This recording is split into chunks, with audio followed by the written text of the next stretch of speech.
अगर आप अगले 6 महीनों में जॉब पाना चाहते हो और मेहनत करने के लिए रेडी हो तो मैं आपको बताऊंगा वो exact step by step road map जो मैंने फॉलो किया था और कोई प्रोग्रामिंग नॉलेज ना होने के बावजूद 6 महीनों में सॉफ्टवेयर इंजीनियरिंग जॉब क्रैक किया था। If you new to this channel, my name is Akbar. I currently work as a senior software engineer for JP Morgan Chase in the UK. मैंने बीटेक इलेक्ट्रॉनिक्स एंड कम्युनिकेशन से की थी अहमदाबाद से, और उसके बाद भी ऑनेस्टली मेरे पास कोई टेक्निकल स्किल्स नहीं थी। और टियर 3 कॉलेज से होने का मतलब था no campus placement and no job, और 1 साल तक मैं जॉबलेस ही रहा। अब पेरेंट्स को फाइनेंशियली सपोर्ट करना था तो मैंने कॉल सेंटर में काम करना शुरू कर दिया, बट थैंक गॉड मुझे सही टाइम पे सही गाइडेंस मिल गई। दिसंबर से मैंने सब कुछ छोड़ के टेक जॉब की प्रिपरेशन स्टार्ट कर दी, और एग्जैक्टली 5 महीने बाद अप्रैल 29 को मुझे मिला मेरी पेरेंट्स की दुआओं का असर, मेरा first job letter. Career start मैंने 15,000 स्टाइपेंड से किया था, और आज मंथली सैलरी उससे 40 गुना है। चाहे आप फाइनल ईयर स्टूडेंट हो, ग्रेजुएशन कर चुके हो, या फिर आपका कोई टेक्निकल बैकग्राउंड ही नहीं है, इस वीडियो में आपको वो एग्जैक्ट रोड मैप बनाऊंगा जो आज मैं खुद फॉलो करता हूँ। तो चलो शुरू करते हैं। सबसे पहले मैं खुद से एक सिंपल क्वेश्चन पूछता, कोई कंपनी मुझे हायर क्यों करेगी? इसका आंसर गेस करने के बजाय मैं जॉब पोर्टल्स पे जाके फ्रेशर्स के जॉब डिस्क्रिप्शंस देखता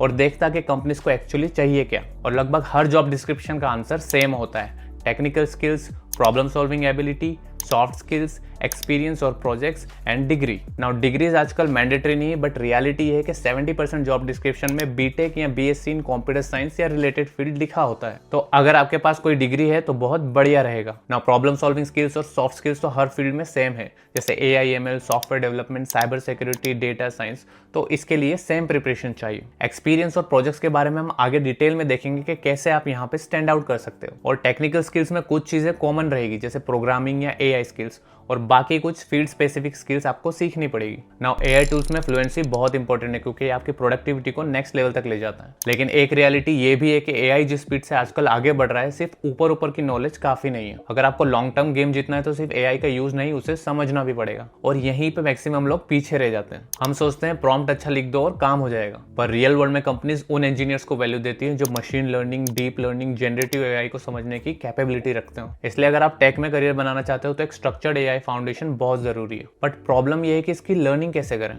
and to solve this problem comes our today's sponsor Simplilearn. इनका Microsoft AI engineer program delivered by Simplilearn in partnership with Microsoft आपकी एक AI इंजीनियर बनने में पूरी हेल्प करेगा। ये प्रोग्राम माइक्रोसॉफ्ट के स्टैंडर्ड के हिसाब से डिजाइन हुआ है, मतलब रियल वर्ल्ड AI प्रोजेक्ट्स में काम आने वाले कॉन्सेप्ट्स आपको प्रॉपर सीक्वेंस में मिलते हैं। इसमें आप machine learning, deep learning, generative AI and even agentic AI तक कवर करोगे। और सिर्फ थ्योरी नहीं, आपको हैंड्स ऑन गाइडेड प्रोजेक्ट्स और 25+ रियल प्रोजेक्ट्स प्लस एक कैपस्टोन प्रोजेक्ट्स मिलते हैं। मतलब जो चीज आप कल एक ऑफिस प्रोजेक्ट में यूज करोगे वो आज यहीं सीख लोगे। और इस प्रोग्राम का सबसे वैल्यूएबल पार्ट, कंप्लीशन के बाद आपको माइक्रोसॉफ्ट और सिंपली लर्न की तरफ से सर्टिफिकेशन मिलता है। साथ ही माइक्रोसॉफ्ट लर्न का बैज भी मिलता है, जिसे आप लिंक्डइन और रेज्यूमे पर प्राउडली शोकेस कर सकते हो। ये सर्टिफिकेशन और बैज आपकी क्रेडिबिलिटी को बूस्ट देते हैं। तो अगर आप 2026 तक AI में एक्सपर्ट बनना चाहता हो and want a proper guided path, then check out the Microsoft AI engineer programme in partnership with Simplilearn. Link आपको डिस्क्रिप्शन और पिन कमेंट में मिल जाएगा। अब बात करते हैं 6 मंथ्स काफी है क्या?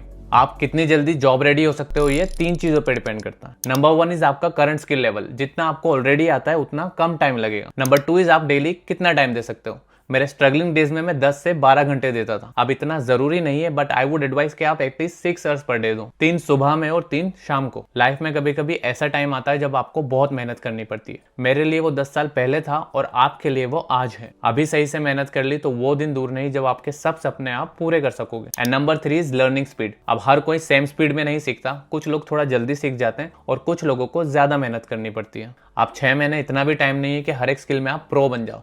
ऑनेस्टली अगर आप स्टूडेंट हो और फाइनल ईयर में नहीं हो तो please give yourself 1 year at least. लेकिन अगर आपके पास टाइम नहीं है और आप 6 महीने फुल डेडिकेशन के साथ पढ़ सकते हो तो भी आप जॉब क्रैक कर सकते हो। अब अगर 6 मंथ में मुझे जॉब क्रैक करना होता तो मेरी स्ट्रेटेजी सिंपल होती। Step 1 basic job ready level achieve करो, एंड स्टेप 2 लर्निंग और जॉब हंटिंग पैरेलल करो। क्योंकि सच बोलो तो जॉब हमेशा स्किल्स से नहीं मिलती, लक, नेटवर्किंग और टाइमिंग सब इंपॉर्टेंट है। मुझे याद है मैंने जब अपनी फर्स्ट जॉब क्रैक की थी, मुझे सिर्फ C प्रोग्रामिंग और DA से आता था, और मेरे फ्रेंड मोहित को C++ भी आता था और उसने काफी प्रोजेक्ट्स भी बनाए थे। बट कोडिंग राउंड में मुझे एक ईजी प्रॉब्लम मिल गई जो मैंने सॉल्व कर दी, और उसको बहुत टफ प्रॉब्लम मिली जो एक्चुअली बाद में मैंने खुद भी ट्राई किया था बट मुझसे सॉल्व नहीं हुई। मेरी जॉब लग गई, उसकी नहीं, all due to luck. Job hunting is like fishing with a net. जितना वाइड आपका नेट होगा उतने ज्यादा चांसेस है आपके फिश पकड़ने के।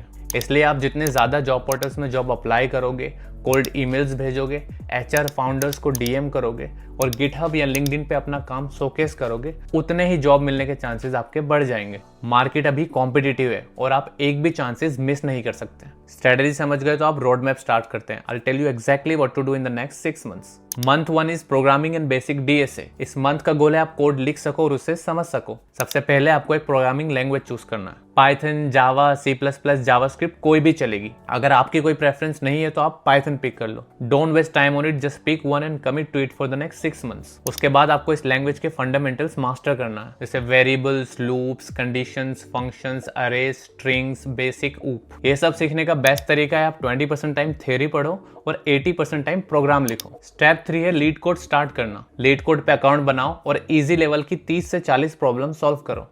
फोकस करना पैटर्न समझने में, रट्टा मारना नहीं है। उसके बाद आपको गिट एंड गिटहब का नॉलेज लेना है। अगर रिक्रूटर गिटहब देखता है और वो ब्लैंक है तो बैड इंप्रेशन पड़ता है। And step 5 is month and में आपको एक टाइनी प्रोजेक्ट बनाना है जिसे हम गिटहब पे पुश करेंगे। This project is just for learning, not to impress recruiters. आप बना सकते हो कैलकुलेटर, टू डू एप्स या नोट्स ऐप। फिर मंथ 2 होगा essential DSA and real development skills. इस मंथ का गोल होगा आप बेसिक स्किल्स से इंटरव्यू रेडी स्किल्स तक पहुंच जाओ। डीएसए में आपको फोकस करना है arrays, strings, hash map, 2 pointers and sliding window पे। और आपको 30 से 40 इजी प्रॉब्लम सॉल्व करना है और आपको 10 से 15 मीडियम प्रॉब्लम भी सॉल्व करना है। Step 2 is learning development skill.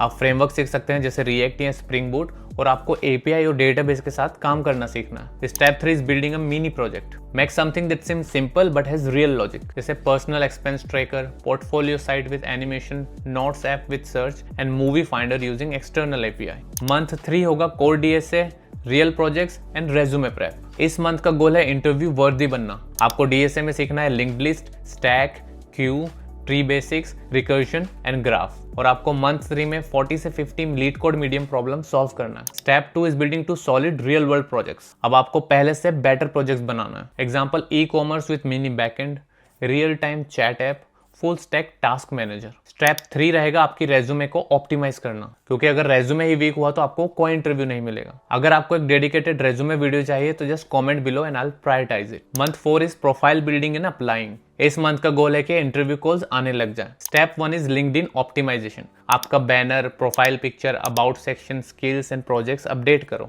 You need to start posting consistently about your learnings and project experience. Try to connect with recruiters and if possible start sending cold DMs. Step 2 होगा polish 2-3 best projects. आपको वही boring projects नहीं बनाना जो हर कोई बना रहा। Just imagine आप recruiter हो और आपके सामने 1000 रेज्यूमेस हैं और ज्यादातर रेज्यूमे में वही कॉमन प्रोजेक्ट्स हैं, बट एक रेज्यूमे में सबसे अलग प्रोजेक्ट है, तो आप किसे चूज करोगे? तो स्टैंड आउट करने के लिए एक अच्छा प्रोजेक्ट बनाओ जिसमें क्लीन कोड हो, प्रॉपर रीडमी हो और जिसका लाइव डेमो हो। Step 3 is apply jobs. अब आपको जॉब अप्लाई करना शुरू कर देना है, डेली एटलीस्ट 1 आवर। आप अप्लाई करोगे जॉब पोर्टल्स पे, स्टार्टअप्स के फाउंडर्स को कोल्ड ईमेल्स करोगे और कंपनी करियर पेजेस में भी जाके अप्लाई करोगे। और आपको सिर्फ फ्रेशर जॉब अप्लाई नहीं करना, आप 1+ ईयर एक्सपीरियंस वाले जॉब भी अप्लाई कर सकते हो, बिकॉज ऑनेस्टली फ्रेशर और 1 ईयर एक्सपीरियंस में कुछ ज्यादा फर्क नहीं होता। एंड अगर आप इंटरव्यू में ज्यादा कॉन्फिडेंट लगोगे तो ट्रस्ट मी, वो आपको प्रीफर करेंगे। एक्सपीरियंस सब कुछ नहीं होता। Step 4 is prepare for online assessment. इसके लिए आपको लीड कोड या कोड सेफ के कॉन्टेस्ट में पार्टिसिपेट करना है weekly twice.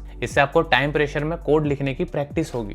And step 5 computer science fundamentals. और लास्ट में आपको ऑपरेटिंग सिस्टम, नेटवर्किंग और डीबीएमएस की थ्योरी पढ़नी है, क्योंकि हर इंटरव्यू में ये पूछा जाता है। Month 5 to become the interview clearing machine. इस मंथ का गोल है कॉन्फिडेंस और स्पीड बिल्ड करना, ताकि आप एवरेज फ्रेशर से स्ट्रॉन्ग कैंडिडेट बन जाओ। Step 1 is to revise all DSA problems. आप फोकस करोगे arrays, strings, hash map, trees, basic graph और डीपी बेसिक्स पे। अगर आपका इंटरव्यू स्केड्यूल हो जा रहा है तो उस company specific interview questions online मिल जाएंगे, उन्हें जरूर पढ़ना। Step 2 is basic system design. आपको इसके कोर फंडामेंटल्स समझना है, जैसे client server, APIs, databases, caching and scaling basics. Step 3 would be to do mock interviews. ये आप अपने फ्रेंड्स के साथ भी कर सकते हो और ऐसे बहुत प्लेटफॉर्म्स भी अवेलेबल है। आई वुड सजेस्ट कि आप खुद को रिकॉर्ड करो, खुद से क्वेश्चन पूछो और उसके आंसर्स दो। Step 4 is networking. आपको 1000 कोल्ड मैसेज भेजना पड़े तो वो भी भेजो। इवन इफ एक ने भी रिप्लाई किया तो आपकी लाइफ बदल सकती है। And don't get emotional, people are busy, they are not rude. अगर कोई रिप्लाई नहीं करता तो बुरा मत लगाओ। And step 5 is to make open source contribution. अगर आपने ओपन सोर्स कंट्रीब्यूशन किया तो आपकी रेज्यूमे की वैल्यू बढ़ाएगा। ओपन सोर्स कंट्रीब्यूशन आपको नहीं पता तो आप मेरी जीसोक वाली वीडियो देख सकते हो। और मंथ 6 होगा फाइनल स्प्रिंट। इसमें स्टेप 1 होगा डेली रिविजन। आपने अब तक जो भी सीखा है उसे रिवाइज करते रहो। स्टेप 2 होगा आपकी कम्युनिकेशन स्किल पे फोकस करना। Learn to use STAR method to answer behavioural question. अगर आपको ये नहीं पता तो आप गूगल कर लो। Step 3 is maximum application.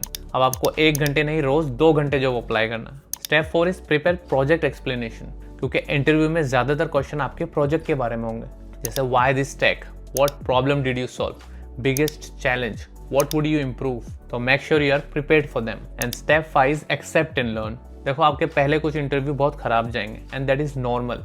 आपने जो भी गलतियां की है उससे सीखो और अगली टाइम वो मिस्टेक्स रिपीट मत करना। राइट, ये सब कर लोगे तो हम प्रिटी श्योर आपको जॉब मिल जाएगी। But one important thing is your mindset. कुछ लोग थोड़ी प्रिपरेशन करते हैं और कंप्लेन करते हैं कि उन्हें जॉब नहीं मिल रही। मेरा माइंडसेट था I do whatever it takes, और मैं देखता हूँ कि जॉब कैसे नहीं मिलती। Yes, the world is not fair. कुछ लोगों के लिए जॉब मिलना आसान होता है, बट कंप्लेन करने से कुछ नहीं होगा, कर्म करने से होगा। I hope you found the video valuable. Do comment and let me know where you need the most help. Thank you so much for watching. See you in the next one.